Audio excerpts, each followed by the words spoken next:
This is not a movie. This actually happened. April 1943.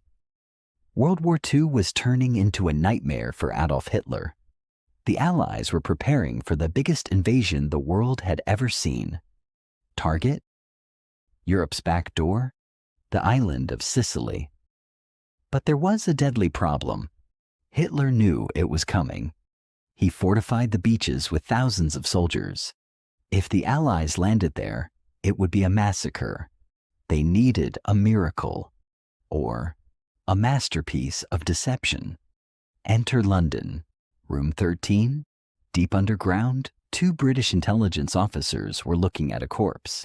His name was Glinder Michael, a homeless man who died from rat poison. No family, no friends, a perfect blank canvas. The spies needed to transform him into a British war hero.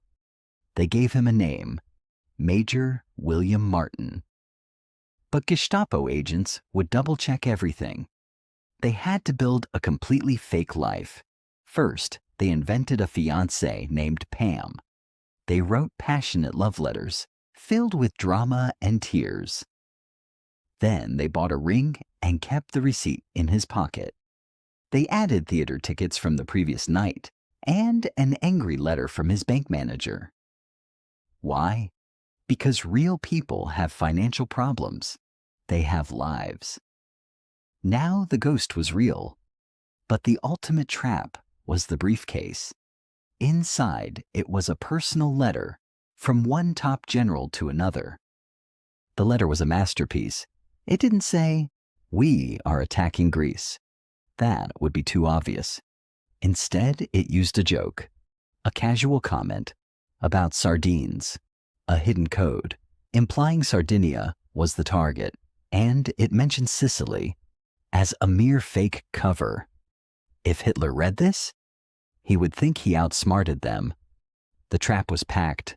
The body was placed in a tube of dry ice to preserve the illusion of life. Midnight, a secret laboratory in Scotland. The container was loaded onto a truck, driven fast across the country. Destination? HMS Seraph, a top-secret submarine. The crew had no idea. What was inside the tube? They were told it was a secret weather device. The submarine submersed into the cold Atlantic for 10 days. They sailed in total silence, avoiding German radars, until they reached Spain. April 30th, 4:30 a.m. The submarine surfaced. Only the captain and top officers came up. They opened the canister and pulled Major Martin out. They inflated his life jacket, chained the briefcase tightly, and lowered him into the water. The captain read a psalm, a brief prayer for the dead. Then the submarine engines pushed the body away, driven by the ocean currents, straight toward the trap, straight toward the Spanish coast. Hours later, the fishermen arrived. The Spanish authorities took the case, but London was watching through secret spies, waiting for the Germans to open the briefcase. Will they see the lie, or will Hitler buy the ghost? The countdown had begun. The Spanish military notified the German intelligence. In Madrid, a top Nazi spy wanted that briefcase, but the Spanish Code of Honor delayed them for days. Back in London, the British launched a fake panic. They sent urgent, uncoded messages. Get the documents back at all costs. They knew the Germans were intercepting everything. This textbook panic convinced the Nazi spies. They bribed a Spanish officer. In a dark room, they carefully removed the letters. Without breaking the wax seal, they photographed every single page, the love letters from Pam, the bills, the receipts, and most importantly, the sardines letter. The photos were rushed to Berlin, straight to the desk of the Supreme Command. The Gestapo checked the details. They called the London banks. They checked if Major Martin was a real person. Everything matched perfectly. The fake fiancé was real to them.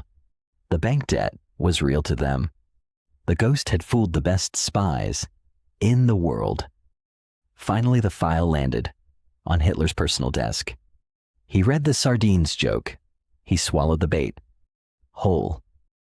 Hitler bypassed his own generals. They told him it could be a trick.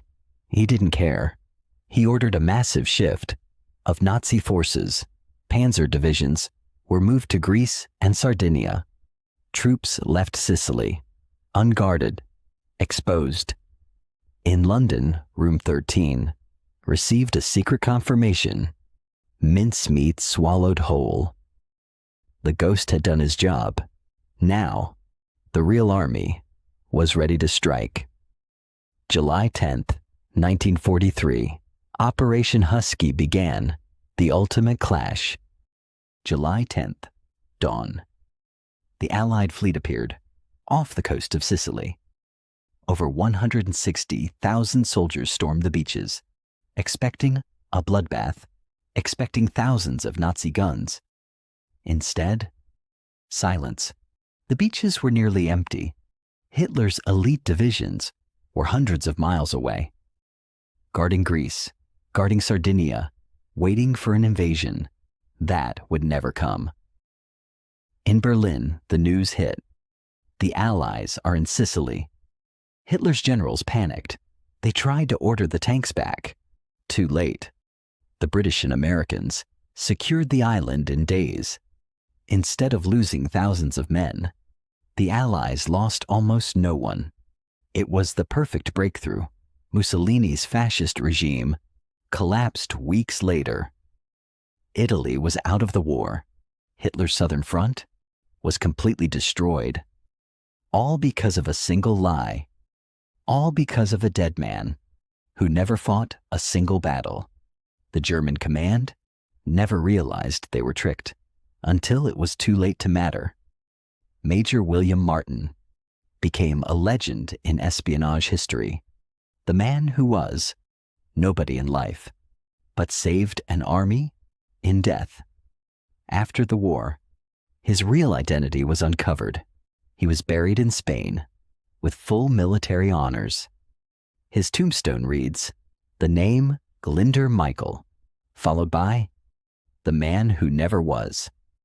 He died completely alone in a cold, indifferent world, but he changed the course of a global war. Next time you think that one person can't change history, remember Operation Mincemeat. Remember the homeless ghost who defeated an empire. Hit subscribe for more true stories.